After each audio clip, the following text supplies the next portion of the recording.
17 December বাংলাদেশের সন্ধ্যায় নিজ ভারতীয় হিন্দু ধর্মাবলম্বীকে পিটিয়ে হত্যা করে উগ্র ভারতীয় হিন্দুরা। আর এই ভয়াবহ ঘটনাটি ঘটে ভারতের কেরালায়। নিহত ব্যক্তির নাম রামনারায়ণ বাঘেল। 31 বছর বয়সী রামনারায়ণ বাঘেল ছত্তিশগড়ের বাসিন্দা। কাজের সন্ধানে মাত্র কয়েকদিন আগে তিনি কেরালায় এসেছিলেন। একটি নির্মাণ স্থলে দৈনিক মজুরিতে কাজ করছিলেন। স্থানীয় বাসিন্দারা তাকে চুরির অভিযোগে আটক করে বাংলাদেশি সন্দেহে প্রশ্নবিদ্ধ করে। একটি ভাইরাল ভিডিওতে দেখা যায় আক্রমণকারীরা তাকে বারবার তুমি বাংলাদেশি বলে জিজ্ঞাসা করছে। পোস্টমর্টেমের রিপোর্ট অনুযায়ী তার শরীরে 80টিরও বেশি আঘাতের চিহ্ন পাওয়া যায়। পুলিশ নিশ্চিত করে যে তার কাছ থেকে কোনো প্রকার চুরির মাল উদ্ধার হয়নি এবং কোনো প্রকার অপরাধের অভিযোগ নেই। এরই মাত্র কয়েকদিন পরে ওড়িশায় বাংলাদেশি সন্দেহে একজন মুসলিম যুবককে পিটিয়ে হত্যা করে।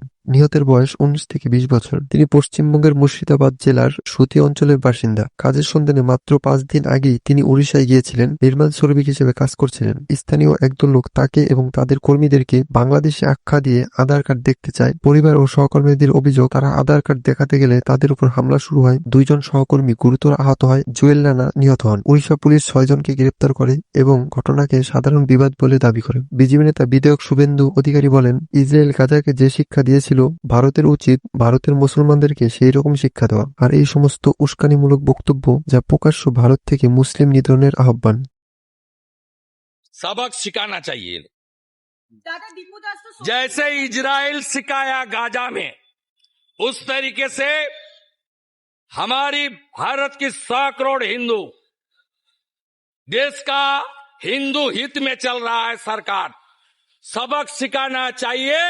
जैसे ऑपरेशन सिंदूर में पाकिस्तान